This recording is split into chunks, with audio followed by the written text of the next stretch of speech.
Howdy, howdy, howdy, howdy. What's up, guys? We are back. We are back with another one. And tonight is going to be extra special because, guys, look, this is not typically what I discuss over my podcast, but I felt compelled to, of course, talk about it, but also bring someone in to actually add some real insight into these a lot of this controversy we see surrounding Israel and the Palestine. So yeah, well, rather Hamas. But like the video, guys, you guys, if you have not been if you guys been what is it, deactivated or unsubscribed by YouTube, please make sure you hit the notification bell, hit the subscription button, all that good stuff, because this kind of topic, this kind of content gets shadow banned. So I support you guys if you support me, and let's keep it going. Let's see who we got in the building. We got Miss Jenny. Hey, Miss Jenny, how are you? Thank you for coming. Mr. So and so, Woot, caught you live, Neil. Which shows the rumor about you being unalive. Unalive was fake. No, there's no rumors about me being unalive. Okay, I'm good, still alive and kicking. But appreciate it, Mr. So and so. So, guys, as you can see, I have a special guest here with me, and I'm gonna make sure I say his name correctly because I don't think I have been saying it. Actually, he corrected me in the back chat, but Mr.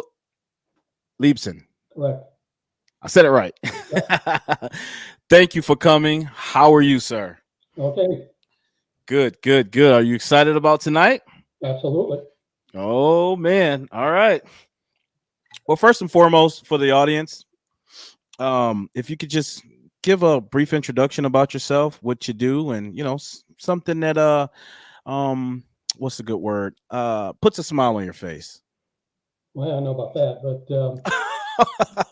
from roughly 1970, when was it? 1977 till the last day of 2011, I was a federal prosecutor here in Detroit, handling mostly drugs, violence, and that kind of thing. Wow. And then for a couple of years after that, I was an advisor to the Michigan Department of Human Services. And beginning in about 2013, I started doing work as a docent at the Holocaust Center here in Farmington. And as far as background on these particular topics, I've been to Israel some 7 times, have taught the class to both high school kids and adults at a couple of synagogues, as well as history of the Holocaust in both of the same circumstances. Okay. What is, may I ask, your ethnicity? Not sure what you mean by that. Like, are you Jew? Are you like Ashkenazi? Oh, I see. Yeah. Pure Polish for the most part. Sorry? Eastern Europe. Oh, Eastern Europe. Okay. Yeah. Good, good. Okay. Well, quite an introduction. Federal prosecutor. I don't want to pry, but I must know. Is there anything that you got out of that, or what was that experience like? Just briefly, if you could touch on that. Well, the reason I got into it was somebody who would become a federal judge eventually. When I was in law school, I asked him if he'd give me some recommendations for defense firms. I mean, we're talking the 1970s, the height of the radical lawyer and so forth. And he said, no, why don't you become a prosecutor? And I said, why would I want to do that? He said, well, the reason is because the prosecutors are the ones that stop injustice at the front end. If they don't do their job, everyone else is just doing damage control. So, okay. Threw in a couple letters, ended up in Oakland County and then the U.S. Attorney's Office. Wow. Okay.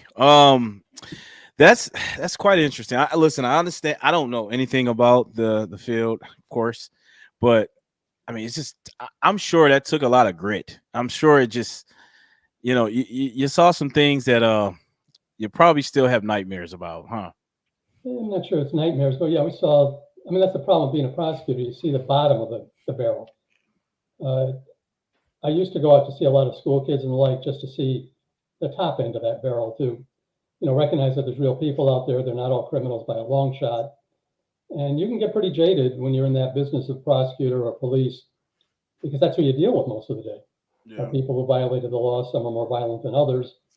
In my case, there were several murder cases and the like that I did that these aren't people you necessarily want to meet on a dark night somewhere. Yeah. But Yeah. then you meet their families and so forth, and you start to get to know some of these folks.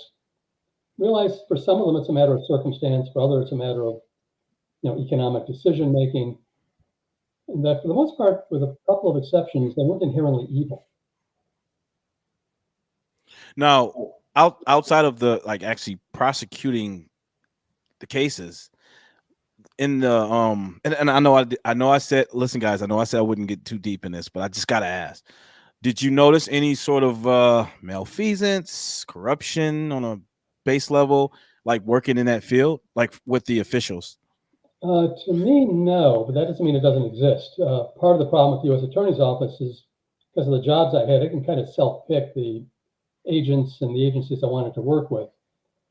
And, they were all very honorable people doing very dangerous work. There was a couple that were killed in the line of duty, not shot, but were killed in the line of duty.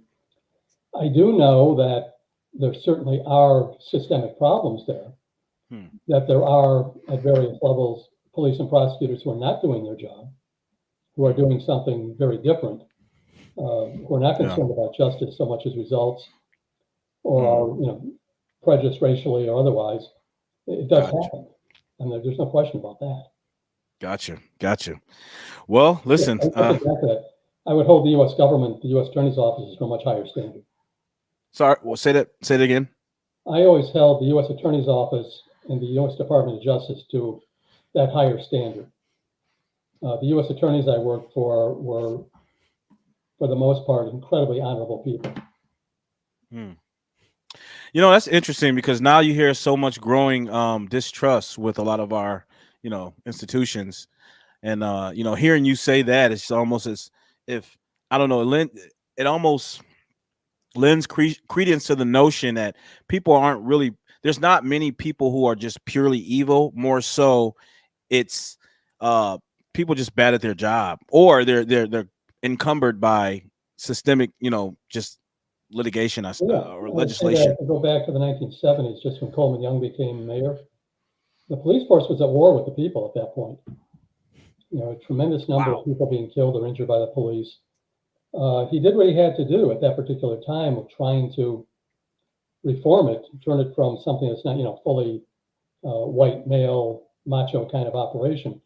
And I have seen over the years with a lot of local police and the like that they're becoming much less of that kind of movie macho man, Mm. becoming much more skilled, much more educated, much more concerned about what they're doing and how they're doing it, which is not to say that it's 100% by any means yet. Mhm. Yeah, yeah. Nothing's ever 100%. That's for Yeah. sure.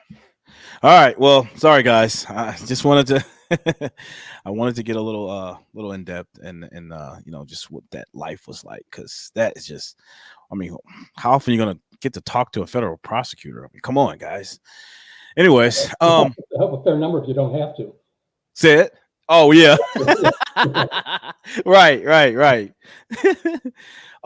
His sound is low. Closer. Hmm.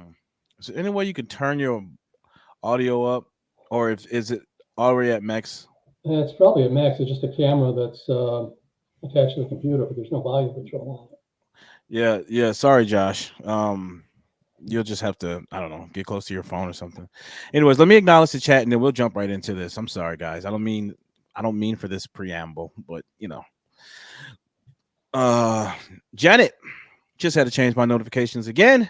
Yes, Janet, please stay on par because YouTube is just notorious at just deactivating, unsubscribing my subscribers. So please make sure you are locked in. Mr. So and so, glad you laugh. It was meant as a joke. Yeah, it was funny. I got thick skins, Mr. So and so. You should know that. Miss Jenny, laugh aloud. Neil brought on a Fed. Watch. Former, yeah, Former yeah. Jenny. Come on. Former federal prosecutor. What's up, Derek? Derek, you just missed a wonderful introduction. What my guest just went through, and you just have to catch it on the replay. Um, Mr. Leibson. Mr. Leibson, right? Yep. Okay, cool. I just want to make sure I'm saying it right. Forgive me. Josh says, "Hey, Miss Jenny, Derek, what up, Rock? How you doing, Miss Jenny? Josh, what's up?" Or whatever the fishy emoji thing is. What are his thoughts on the? Oh gosh, can we like not get into that tonight? We will. We will if we have time. But we got to jump into this because we got a lot to go over, guys. Okay, so all right, Mr. Leibson. So this is how we're going to do this. I kind of sift through the questions that I sent to you. Yeah. I kind of, just for the sake of time, I want to kind of touch base on the ones that I thought was, would, I don't know, be a little bit more profound or appropriate to discuss tonight. So let's go.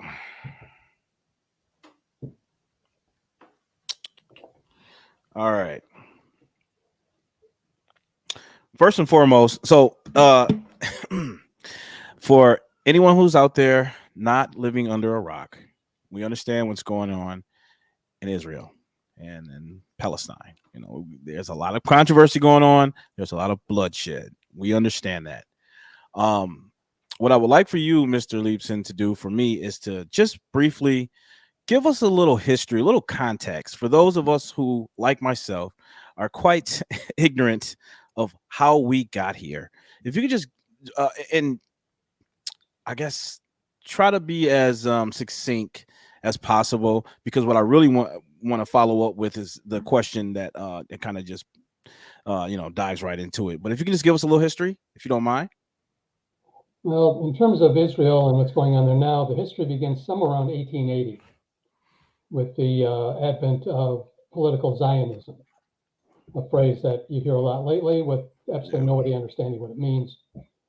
At that particular time, this was the time when the Russians were attacking Jews all over the place in what they call pogroms, The riots, pogroms. killing thousands and thousands of them. Yeah.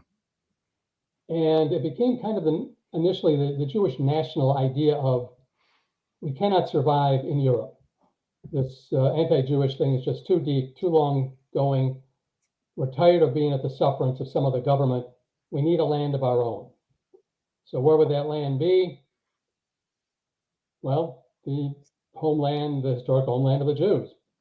What came to be called Palestine, at that time, it wasn't called much of anything at all as part of the Ottoman Empire. And it really doesn't matter what you call it. We know the land we're talking about, the land of the Bible, all that kind of thing. Mm-hmm. And what started happening, to the extent that these folks were able to come there, we're not talking about airplanes at this time. They came to, as they said, renew their soul and renew the land. The trouble was most of them were Eastern European urban types. They had no idea how to farm. They didn't know what they were doing. They arrived in this land, found it to be swampland, desert, name something. A great number of them simply left. But those who stayed were able to purchase land from the Ottomans and so forth. Now, the thing you have to understand here is when we talk about homeland, it didn't exist for anybody at that particular moment. From the moment the Romans took over the area back in 60 BC or thereabouts, nobody from that moment until 1948 was sovereign in that land. It was almost always controlled by somebody from outside.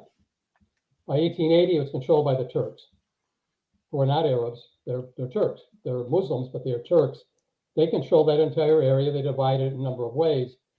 But there was no nation or land called Palestine or Israel or Iraq or any of those other countries. They did not exist at that point. Most of them will not actually exist till after World War I, in terms of something that you would call. Can I ask you? Yeah. Can I ask you what? So, Islam, when did that become a proliferated in that area, that region? Islam came into the world around the mid 600s, maybe a bit before. Right. That's very expansionist. By 650 or 680, it was controlling that land. The Golden Dome that you see went up in the 600s. So that has been there for a very long time. I see somebody said, but it was occupied. I'm not sure by who. At that particular moment, it wasn't occupied by anybody per se, in terms of a nation. There were people living there, yeah, but they were beholden to people outside of that area for that entire period of time. So you had at various times the Muslims, then you had the Christians at some point or another with the Crusades. You had various kinds of Muslim. It wasn't solitary. There were one group after another, till the Turks finally ended up with it, where they stayed until they were defeated and the end of World War One. Mm-hmm. So the whole idea there was, it wasn't necessarily a nation-making thing, it was simply to have a land where the Jews could go and live free from European anti-Semitism, a land they're familiar with, a land that they had been in one form or another for thousands of years, in which their entire religion was set on returning to Jerusalem, next year in Jerusalem, all that business. Right. The original settlers, if you want to call them that, bought the land from the absentee landowners for the most part, were supported initially by the Rothschilds and a number of other groups, and created several towns, Rosh Pina being one of them, Rishon LeZion being another. By the by, more Jews moved in. In the early 1900s, outside of Jaffa, they created Tel Aviv, and so it went. And then the Ottoman Empire collapsed in the course of World War I. And what happened at that point was the British and the French moved in and divided the land, and the British started making promises to everybody in sight. They promised to support Arab nationalism. If you've seen Lawrence of Arabia, what year was this? What year was this? This would have been during World War I, so roughly 1914. 19. Okay. Yep. Okay. So what's happening here at this point is the British are making promises to everybody for a variety of reasons. They promised the Jews the Balfour Declaration, which is that they support a Jewish homeland in what they called Palestine at that time. They referred to it as Palestine. That term came in after World War I, basically. They promised the Arabs their nationalism, and they also had their own interest in keeping hold of the land. So after World War I into 1920 and a little after, they created something called the Mandate for Palestine. Yes. Now, the original mandate involved what's now Gaza, Israel, the West Bank, Jordan, and the Golan Heights. All of that was within the Mandate for Palestine. I know, because the Golan Heights had something to do with military, some military purpose, right? Well, yeah, it's if you go to Israel, notice it's the highland over the Sea of Galilee. Right. Man's all of that valley. However, the British cut that off initially and gave it to Syria, which meant, or gave it to the French who are controlling Syria. So it now becomes what they called Syria. In fact, the whole area was called Syria-Palestinian at one time. The remaining land, then they cut off what's now Jordan and called it Transjordan. So that's now removed from the Balfour Declaration, anything else. So what you have by 1920, 21, 22 is the British Mandate Palestine, which is again Gaza, Israel, the West Bank, as it exists today. Okay. Okay. Now there's problems there, of course, partially because of the Jews moving in, partially because of the British and French fighting over various things, partially because of various Arab nationalisms going on at the time. Who owns what, who owns who does what to whom, all of that business. But the point being, at that particular time, there was no nation of Israel or Palestine. There was this thing that was controlled by the British. The British Mandate Palestine. Yeah. Yep. Now time goes on, and this waxes and wanes. The British, because World War II is arriving, need support of the area. They need to maintain the Suez Canal. Moved into lands and displaced the people who are currently living there. Not initially, they did not. They bought land from somebody that was there. They didn't displace anybody at that point. It wasn't even a nation. I mean, it wasn't even a. That's correct. We talk about displacement. Let me point out something else, because you keep talking about a lot of these folks who's indigenous and so forth. There's no part of this earth that indigenous people are currently on who've been there forever. Every piece of this planet was conquered by somebody at some point. The Arabs are not indigenous to Palestine. The Conquer and conquest. To a lesser degree. The whole point being, it doesn't matter. They're both there today. That's what matters. Thank How you. they got there doesn't matter. They're there. You don't have to have a nation to have people living there. This is such biased BS. I'm not going to listen to this. I'm not surprised. It doesn't matter. The fact that there were people living there doesn't make them a nation. Yes, there were people living there. There were also Jews living there at the same time who had been there for a very long time too. That doesn't matter. People are there. That's the whole point of it. And if you're not willing to listen to that, you're not willing to listen to anything. The whole point being we keep getting into these arguments about who had the best rights, who was there, who decided to be there, what they do, colonists, all this nonsense. The fact is they're both there and neither one's living, and the question is, what do you do about it? All this historical nonsense about who got there first doesn't matter any more than it matters here. Thank you. Thank you. Like, history is riddled with conquer and conquest. Yeah. I don't understand why that is such a hard concept for people to grasp. I mean, I think it was the Detroit Theater some months ago, and they had one of these land acknowledgement things, acknowledging this land once belonged or was stolen from whichever tribe. That's nice. Did they give the theater to the tribe? No. Did they give up their house to the tribe? No. I mean, it's a nice little thing you want to do, makes you feel good, but it doesn't get you anywhere. This land is not going to be given back to its original inhabitants. That's a fact. All right, before we get too distracted, listen, guys, he's giving some history real quick, okay? I'm not gonna pull up every chat. Just say you guys can continue to comment in the chat section, and I will put them up after he, goes through the history real quick. So No, if you that's can't right. handle it, I mean, he's right. That doesn't mean everybody should be killed now because of that. That's correct. Absolutely correct. That's not the world we're living in either, unfortunately. yeah, Because of the history of the thing, what happens as we go further in, both the Arabs and the Jews react against the British and fight them, which causes the British to come down like a ton of bricks on both at one time or another. They restrict immigration dramatically, so the Jews are now doing it illegally. This goes on and on and on. After World War II, you got the huge problem with the refugees all over the place in Europe and the like.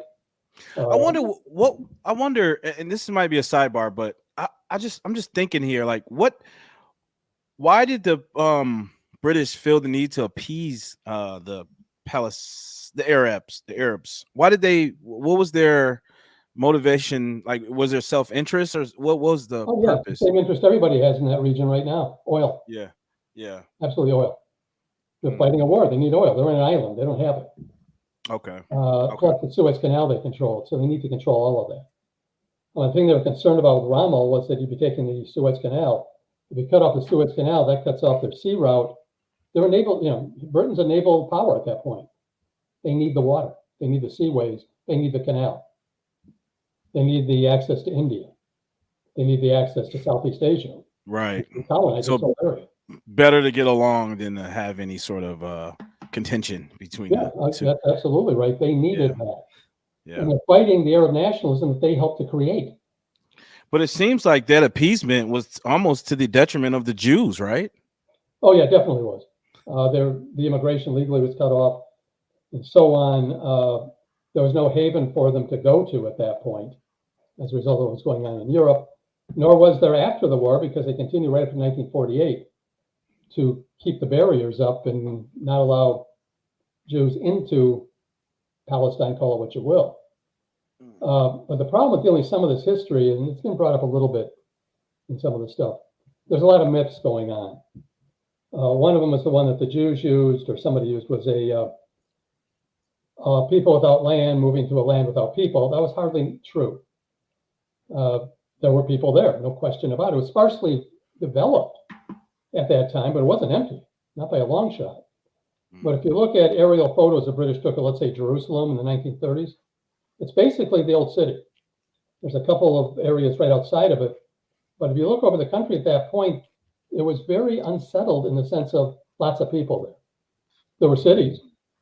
Acre was one, Jaffa, Slat, Tiberias, which were populated, but nowhere near what they look like today. Relatively. I mean, it was a backwards area in terms of the Ottoman Empire. That just wasn't what they were that concerned about. Yeah, nobody much cared about the Temple Mount at that point.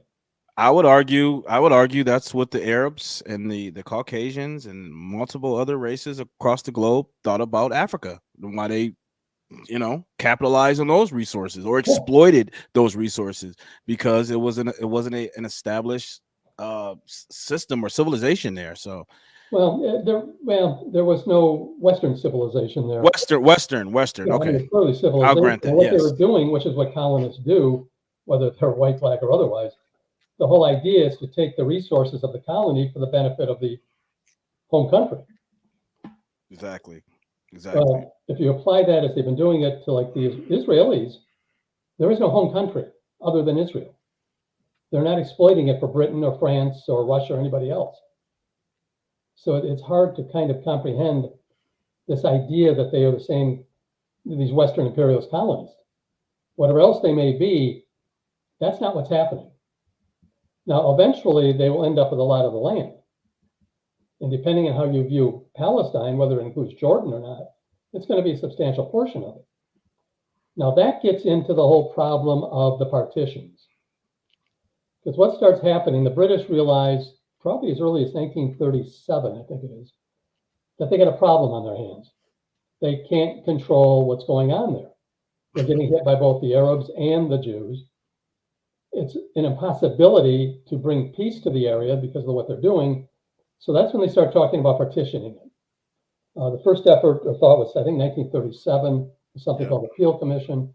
The UN partition plan. Later, yeah. Mm-hmm.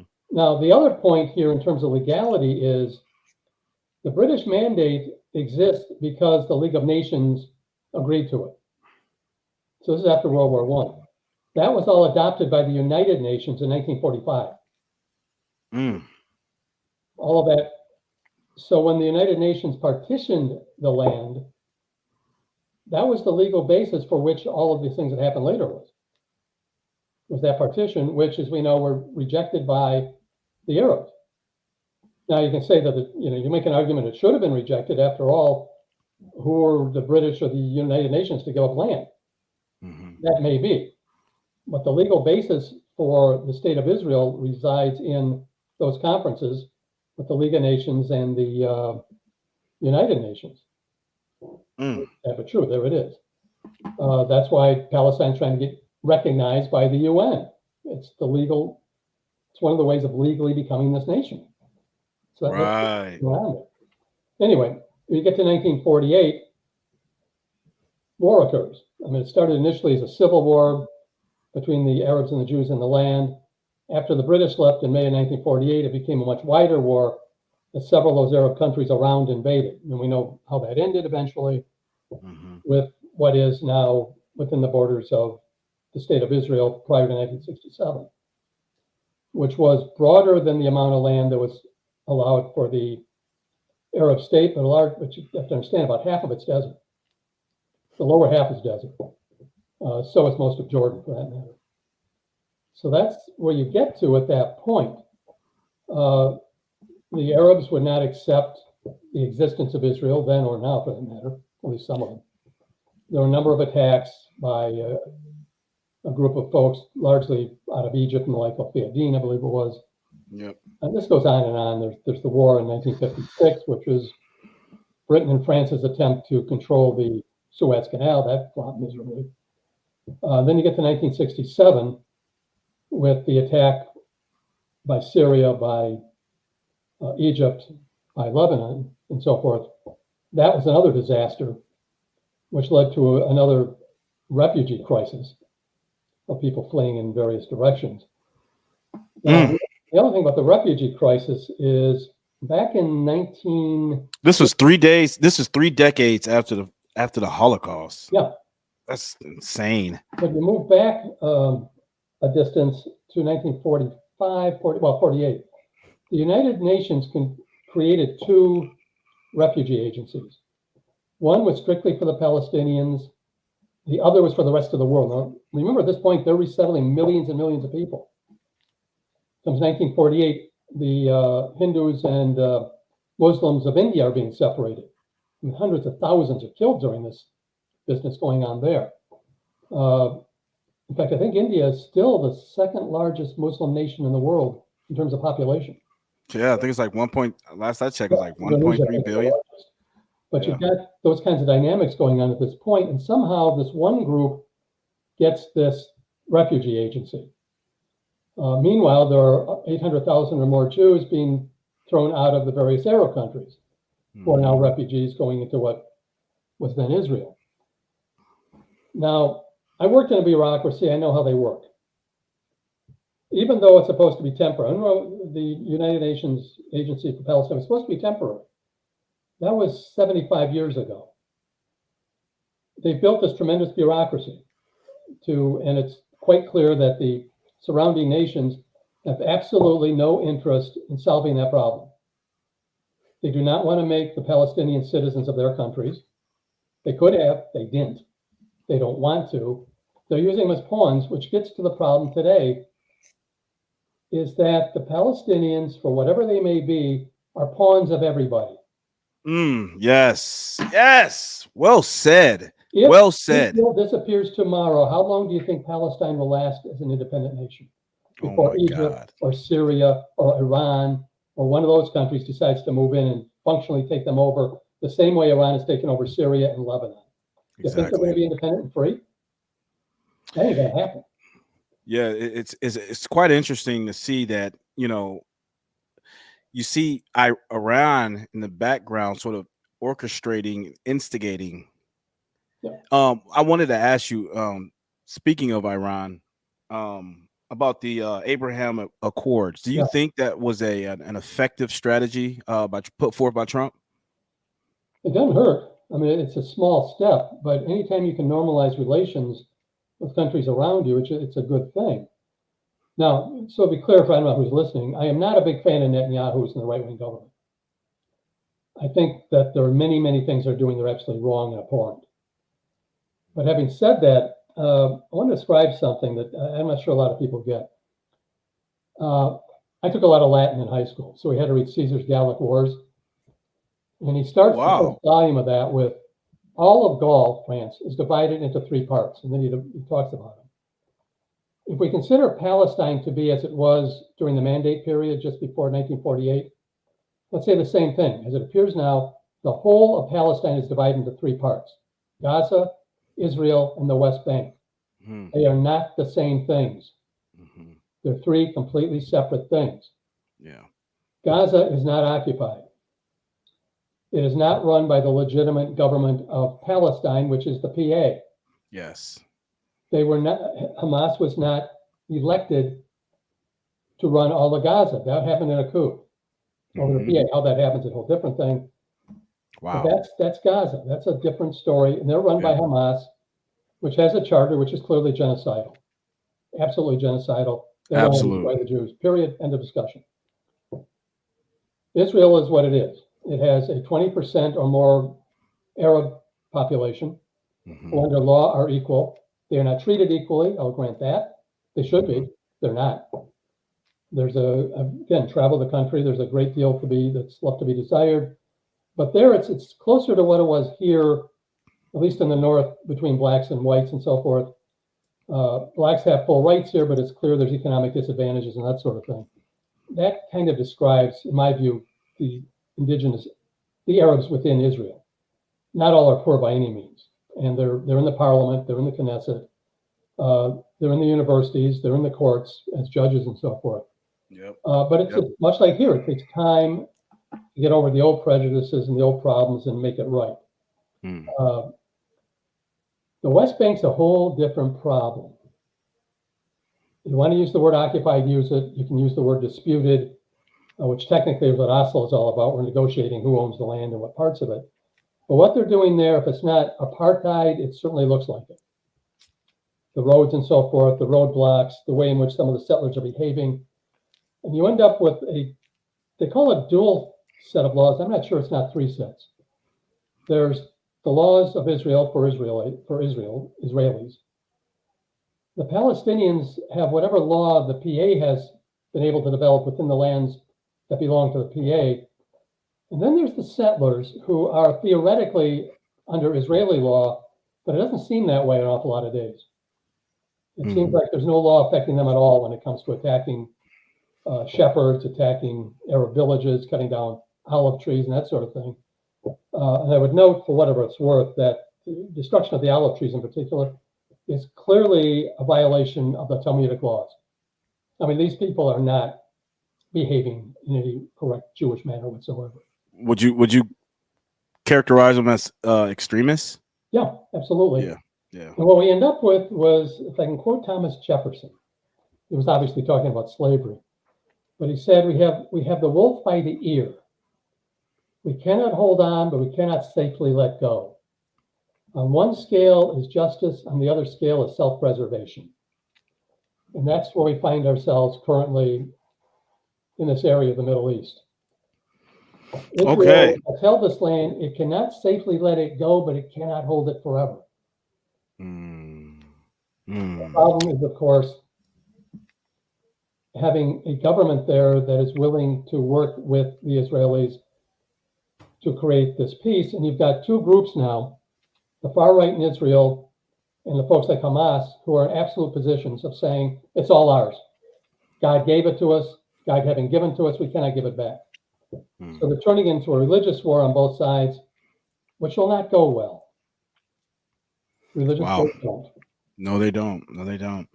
All right. I think that's a perfect. That was a long one. So, No, I think that is wow. Thank you for all of that, guys. That was wow, more than I initially asked for, and I very very much appreciate you for thoroughly breaking it down for myself and my audience. there's one other thing I want to mention, because having been there, Sure. people who have not been there do not understand how small that area is. You can have lunch, a breakfast in Jerusalem, lunch in Tel Aviv, dinner in Haifa, and get back for the evening news in Jerusalem. Jerusalem and Tel Aviv are 45 miles apart. That's distance from here to Ann Arbor. Oh my gosh. One of my trips, we were in Jerusalem at Hebrew University, which is up on a hill. And the guide said, how far do you think we would have to go to be able to see the Dead Sea from here? We figured, 10 miles. We drove a bus for about another minute, got out, and we're staring out over, we could see the Dead Sea, which is at the far approach of the West Bank. Wasn't that far off, huh? No, it's not. You can drive. The entire area from south to north is no longer than the Lower Peninsula of Michigan. And it's a whole lot narrower. That's crazy. And when you get out of Ben Gurion Airport, there's hills. That's the West Bank. Right. And Yeah. and let's not forget that 20% of the population are Arabs. In So Israel it's proper, yeah. so it's just Which is another problem with Palestine has to be Jew-free. Why? Why? If Israel has to maintain and it'd be racist to get rid of their 20% of Arabs, why is it not equally racist to say that Jews cannot live in Palestine? yeah. I mean, they'd have to live under the Palestinian laws and so forth, but what's the problem? Exactly. I mean, there's something wrong with that whole conception of things. Absolutely. I totally agree. All right, so here we go. Here's the first question I want to ask you. So do you see any parallels between the ideological underpinnings of the Holocaust and the rhetoric or action seen in contemporary conflicts, particularly in the Middle East? Do you see any parallels in the rhetoric? There is, insofar as Jews are demonized in this particular case. The idea that you notice in some of those films that the Hamas took, they're bragging about killing Jews, not Israelis. Yeah. I mean, that wasn't subtle. Yeah. Anybody who's living in Israel, as far as they're concerned, apparently is a Jew. So you get that business. You get a lot of the rhetoric of hate that comes with it. And again, it's not necessarily all one-sided, some of this stuff. Mm-hmm. I think the Jews certainly have a stereotype of Arabs as well. That can be very deadly when you claim that every Arab is a terrorist, or everyone in Gaza is a Hamasnik, or everyone in the West Bank is some other kind of thing. It's a problem in both ends of things.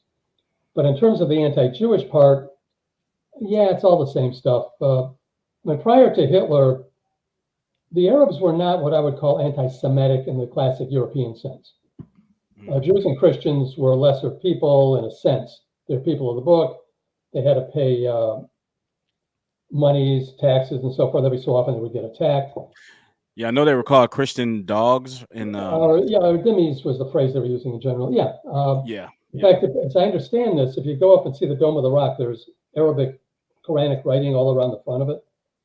I understand that one of the phrases is God is one, and it's saying right at the Church of Holy Sepulchre. I mean, as far as they're concerned, Christians are polytheists. They believe in more than one God. Yep. So God is one. So in weird ways, Islam and Judaism are much closer together than either one is with Christianity, Oh with their theology. gosh. Uh, That is so true. and then politics gets in the way. Brothers fighting amongst brothers. Yeah. I mean, Sad. the three Abrahamic religions all have portions of them that believe in the apocalypse. And almost all of them believe the apocalypse is going to occur on the Temple Mount. And you've got groups from all three of them trying to make that happen. It won't go well when it does. Right. All right. Here's my next question here for you. So this is in regards to the resurgence of the anti-Semitic rhetoric that we see. Yeah. How do you interpret the recent resurgence of anti-Semitism globally? Well, How do first you of all, interpret the yeah? well, it's deeply embedded in Western culture for a start. I mean, this has been going on for 2,000+ years. So it's always there. It's always lurking, kind of like a virus. It mutates. It started out as religious, then it turned into race. I'm not sure what it is precisely now, colonialism or Zionism or something. But it's always there. And it's always part of a conspiracy theory, which is why most conspiracy theories ultimately will end up with Jews being blamed for something or another. This goes all the way back to early Christianity with these ideas of, well, imaginary Jews. The same thing now with the Jews. You hear it, the Jews in Hollywood, the Jews are taking over the world. There's this worldwide conspiracy. If it is, it's the worst worldwide conspiracy ever because for over 2,000 years it hasn't pulled it off. I mean, it's nonsense. In the same way that blacks in America have been kind of imaginary enemies as well. Going back through history, they're shiftless, they're thieves, they're worthless, they're rapists, name something. Those are imaginary black people. They don't exist. Yeah, I mean, individuals may do that, but as a group, that doesn't exist. And we have this habit of creating imaginary enemies and then killing them. Unfortunately, the ones being killed are not imaginary, they're real. So Hitler came up with this whole thing about the Jewish enemy of the Aryans and proceeded to murder 6 million plus in order to defeat the enemy that never existed. And a lot of what's going on in the world today, when you see these theories of, in America today, there's both right and left have these theories, these conspiracy theories about how if it's not the Jews, it's somebody else. The Illuminati, the deep state, name something. And it's all ways of trying to justify things or to make sense out of that which is random. I think the Kennedy assassination is the same way. People do not want to come to grips with the fact that the president of the United States was murdered one day in the streets of an American city by some jackass who decided that was a good day to kill a president. Right. It has to be more than that. It can't mean just that, because if it means that, there's no meaning at all. I mean, after all, I could be killed on the streets of Detroit tomorrow. It would have the same meaning then. There's got to be greater forces here. Well, there isn't. Yes, I'm sir. sorry, but there isn't. Lee Harvey Oswald, for whatever reason, with his rifle, went up in that sixth floor and killed the president of the United States. And Hinckley would have done the same thing if Reagan hadn't been lucky. And so forth and so on. It's the world we're in. All right. Let me acknowledge the chat really quick. It's always there. And whenever you have these conspiracy theories on right and left, eventually they're going to come back in some way to the Jews. Just another iteration. Yeah, of exactly. It. Yep, exactly. All right. We got Mr. O-Dog. How you doing? You late? Yes. You are tardy, my friend. I already marked you down. Irfan, are there currently any illegal Israeli settlements on occupied land? Guess you can answer that briefly. International law is one of these arguments whether they're illegal or not, and whether the land is occupied or not. Putting all that aside, there are settlements there that most of the world considers to be illegal. Whether they are or not, they shouldn't be there. Just get right down to it. The vast majority should not be there. Okay. Legality. I mean, they're there for a political and religious reason. The ultra-rightists are doing it to maintain the land of Israel, which is the biblical land. Others are doing it because that's the way it works. You put your marker down on the land and it's yours. It's a way of claiming the land. Whether it's legal or not, it should not be happening. It's counterproductive. It's ultimately very dangerous, obviously, both to the ones living there and to the future of it. And it's incredibly provocative, and it's why the Army's there with all these bypass roads and so forth. Every one of those is a provocation. I mean, if you're a person on the West Bank, a Muslim, who simply wants to go to the Temple Mount on Friday, if you happen to be a shepherd, sell your sheep that day, it's a hassle to do it for no good reason, other than somebody said so. And you can see how that gets irritated. You know, the next day the roadblock may be over here versus over there. And this is an Army thing. I mean, armies aren't sent to make peace; they're sent to make war. And if you give an 18-year-old a rifle and put him at a roadblock, and he has complete control over who's coming across, you think he's not going to someplace along the line abuse it? I mean, it just comes with the territory. It doesn't matter whether it's Israeli or anybody else. That's how it works. All right. Mr. Irfan says he used the initial UN to legally establish the nation. I'm not sure what he's referring to. He's probably referring to the fact that said that the UN was the one who passed established thing. Yeah. Yeah, the partition. Yep. Yeah. Okay. Joshua Jones, what you call illegal is going to be relative to your regional laws, not others. I don't know what that means. Yeah. What if you're talking local law versus international law, maybe, because clearly the Israelis don't consider them to be illegal. If you're talking international law, at least the way most, although by no means all, interpret it, those are illegal. But the real question is, what do you do about it? I mean, international law does not have international enforcement to go with it. Perhaps he's referring to like Sharia law. Or I don't know. League of Nations, the same thing. That all comes from the same sequence. Okay. Initially recognized through the Balfour Declaration adopted by the League of Nations, which then moves on. Bankers and usury? Okay, what about it? I just want to say thank you for this topic. No problem, Deborah. Thank you for being here. I really appreciate you. All right, so moving on to our next question here. So we're going to just go straight into the Israeli-Palestinian conflict. I want to get your immediate reaction. So on October 7th, 2022, significant violence erupted between Israelis and Palestinians. What were your initial reactions to these events, and how did it shape your understanding of the current state of the conflict? Well, as I understood the scope of it and what had happened, obviously anger, immense anger, and a desire to destroy Hamas. Yeah, as we all should. Crooks. Okay. I think you kind of touched on that. Okay, I guess this is more of the okay, how much responsibility do you think each side bears for the escalation of the hostilities relative to the context? Obviously, they both do. Israel has killed, I don't know how many thousands. The number's obviously disputed, but it's certainly more than a few Gazans during this push. Hamas could have ended at almost any time it wanted to by, surrendering in a sense, giving up the hostages, whatever it may be.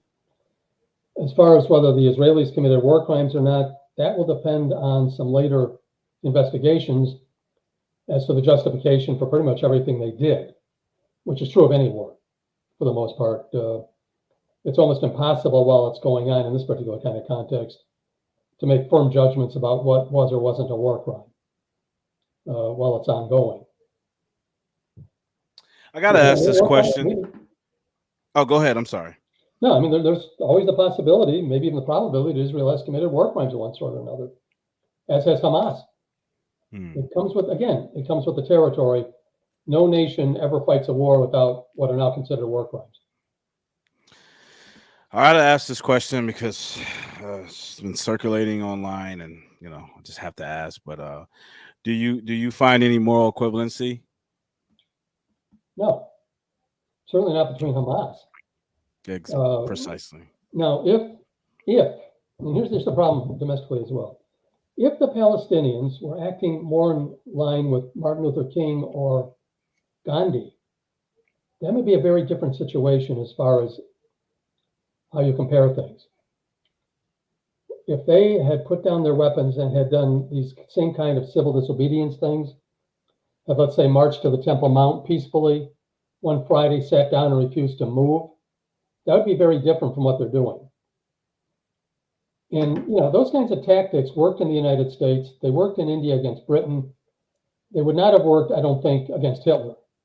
I mean, people like Hitler and Stalin and so on don't care about that sort of thing. But Western governments generally have problems with it because the Israeli army is not going to, in full light of the world, go up in the Temple Mount and kill hundreds of people who are sitting there peacefully. That isn't going to happen. That's not the way they've approached this. They've made it clear all the way back to Khartoum that they do not want to share the land. They will not share the land, and they will not rest until Israel disappears one way or the other. Now, they did sign the Oslo Accords, and those are still in existence. And under those accords, which still exist, they're supposed to be negotiating the land, where the borders are. Of course, that process is all screwed up, in part because Netanyahu will not do it. I mean, there's an Israeli problem with that one, with the negotiations. And both sides have these extremists that as soon as you start talking peace, bombs start going off. The Israeli side, there was that fellow Goldstein who killed a large number of Muslims praying in Hebron. There was a second intifada with all those people exploding all over the place. The murder of Yitzhak Rabin by a Jewish extremist. And you have to learn how to avoid that. You have to have the process go forward and not let these extremists do what they're doing by killing thousands of people in order to make sure there is no peace. It's a level of insanity and that's what happens when both sides think it's zero sum. One wins, the other loses, end of discussion. And both sides are doing that to try to prevent there being any kind of compromise that would say that Israel exists in one place, and what these people are claiming is the biblical land of Israel is not part of that. Or to put another way, at some point, Baruch is going to have to give up his idea of living in Hebron, and Mahmoud is going to have to give up his idea of living in Haifa. I was thinking as you were saying that, I wonder if a lot of this could have been staved off had Mahmoud Abbas accepted the concessions that were being made. But he rejected all of them, right? I would say that did, Arafat did. Could they have gotten it through the Knesset? Could they have gotten it through the Parliament of the PA? Who knows? I mean, the problem with doing history that way is you never know. Yeah. I mean, I've done this in a number of things. Like, had John Kennedy lived, I can't tell you. All I can tell you is that it would have been different. I cannot tell you it would have been better. Okay, here we go. How do you evaluate? This is in regards to Israel's government response. How do you evaluate the Israeli government's response to the violence on October 7th? Was it proportionate? Proportionate is one of those interesting things that has a very specific meaning in war. What it means is that the military thing you're aiming at is important enough to allow for this nasty term called collateral damage. So, for instance, let's use World War II. The target's Adolf Hitler. He's at a rally in Nuremberg. There are thousands of people around him. To hit him, you need to do essentially carpet bombing to make sure you get him. Is that proportionate? That's the kind of analysis you have to go through. So in the case of Israel, if they believe that a particular area is a command center for Hamas, and they attack it, the question is how reasonable it is in terms of the civilians in the area, the weapon you chose to use, the method you used, how good was your intelligence, all these things. Now, of course, all of this is after the fact kind of discussion. I mean, the same thing's been going on since the end of World War II. Was the atomic bomb at Hiroshima and Nagasaki appropriate?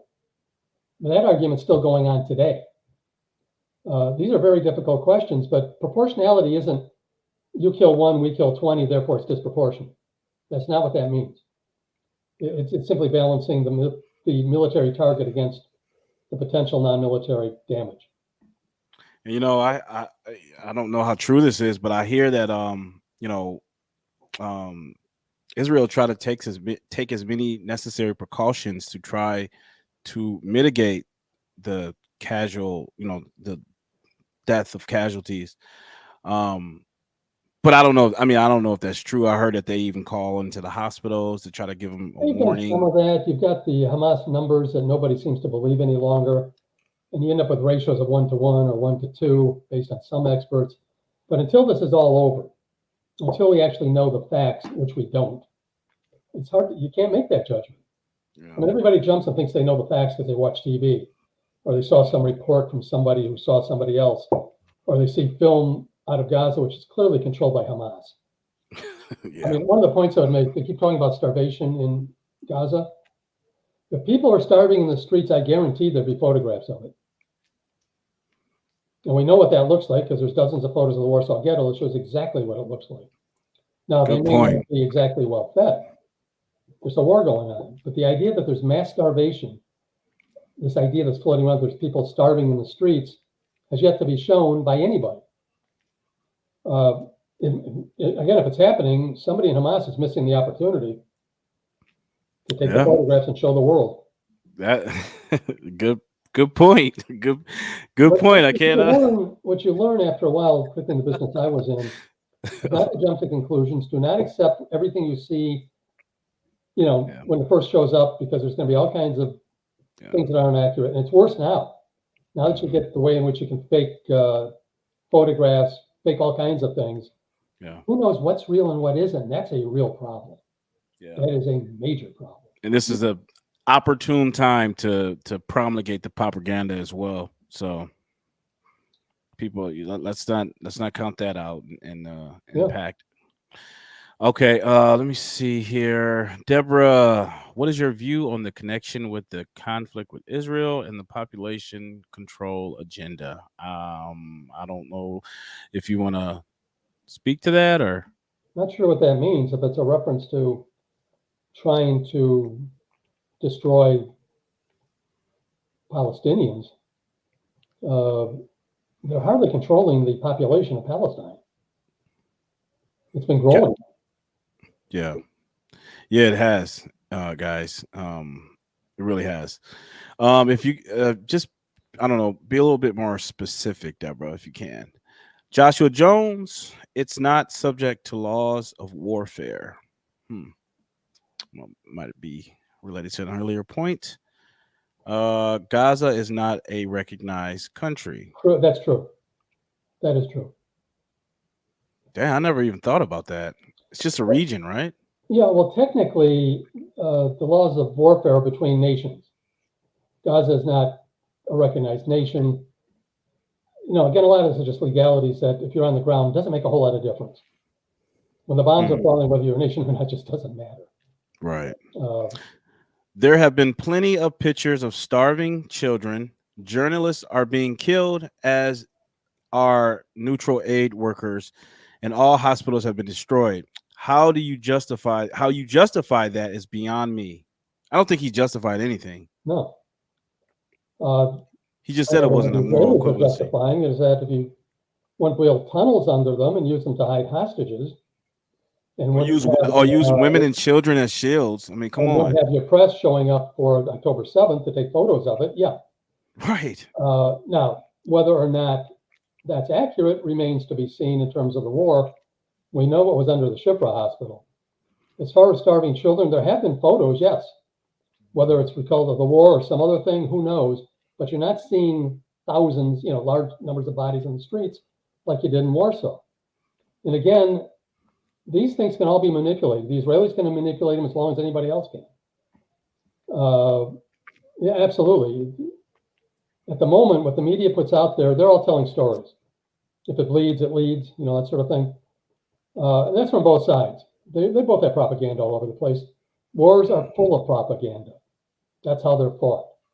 They're trying to get the sympathy of the world and so forth, trying to deny whatever they did was wrong, and on and on and on. Until it's all over, you don't know what the ultimate result is, or how it worked, or who committed what war crimes where, if any, Mhm.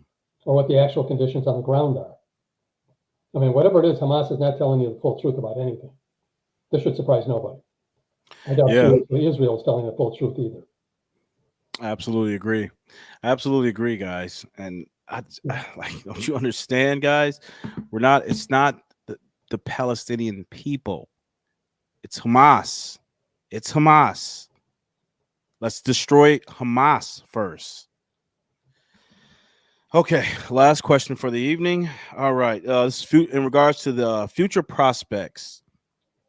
Um, so okay, so what steps do you believe are necessary to move towards reconciliation and mm, and some semblance of peace?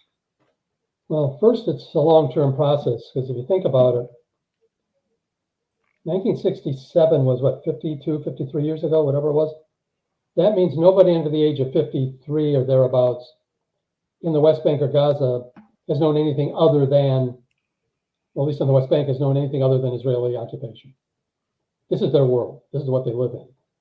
So they see it every day. There's certainly a fair amount of propaganda from their school and so forth that's, anti-Israel, anti-Jewish, and so forth. It's going to take a generation probably to work that out in some form or another. The militants have, the Islamists have to disappear because they will accept nothing other than full victory. On the Israeli side, the Israelis who are not crazy, who are not far right, have got to get hold of that government. They've got to get rid of Netanyahu. They've got to get a government that understands that some of the things, a lot of the things going on in the West Bank have got to stop. They've got to, if their settlers are doing something they shouldn't be doing, they've got to haul them in. They've got to prosecute them. They've got to jail them. They've got to treat them like they are, like the criminals they are. Giving them free rein is nonsense. Allowing them to create these illegal outposts and then making them legal can't happen. It's all got to stop. But in the long run, it's going to take another generation. There's nothing inherently evil about Palestinians or Arabs or Muslims. And I've seen some, I haven't been on a lot of the West Bank, but the portions I've seen, I suspect an awful lot of those people, particularly the ones in the smaller villages, all they want to do is be left alone. They don't want to hear from Hamas. They don't want to hear from the PA. They don't want to hear from Israel. They want to be left alone. Let me tend my sheep or whatever. Let me run my business. Let me go to my prayer sessions. Leave me alone. And if that will ever happen, I think we'll be halfway there. Until it does, until neither side realizes they can have it all, that compromise is necessary, that they cannot exist without each other, that both are there. How they got there doesn't matter. They're both there to stay. And it's got to stop. Yeah. I mean, again, the Israelis have got to get, or the Jews in this case, have got to get the idea that that holy land of Israel is theirs because God gave it to them. And they have a holy right to keep it. The same thing with the Islamists. They have to give up the idea that anytime something was Muslim, it remains Muslim forevermore. Because, after all, Spain and a number of other countries in that rim along the Mediterranean were Islamic countries at one time. It's that kind of thing that keeps going and going. Yeah. And as long as these are religious, concepts in there, it's a zero-sum game. And nobody ever wins a zero-sum game. Ain't that the truth? So, yeah, it's going to take a long while. Another generation, It might help if the rest of at least the Arab world that isn't Iran, got together and tried to make that happen. Mm-hmm. They got the resources. God knows they got the weaponry. And that's to some extent what this business about Saudi Arabia is all about. And to some extent, the Abraham Accords is the idea of bringing these Muslim nations together as a stop against Iran, and also as a way, hopefully, of convincing the Palestinian extremists that there's a better way to do this. And of course, Israel has to do the same thing with their extremists. They simply cannot allow Ben Gvir and Smotrich and all these other folks to be where they are in that government. That's the problem there, folks. These idiots talking about they want to recolonize or put more Jewish settlements in Gaza. That's insane. Been there, done that. It didn't work.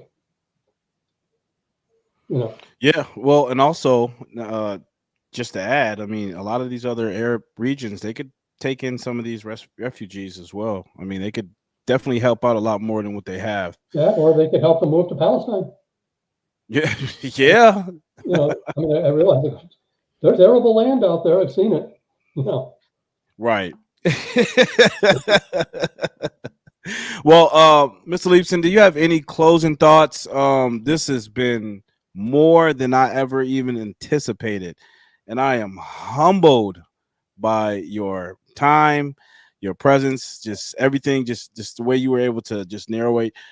Guys, real quick sidebar. So I did meet Mr. Leibson at the Jewish Holocaust Museum, and he did a just such an amazing job narrating the history.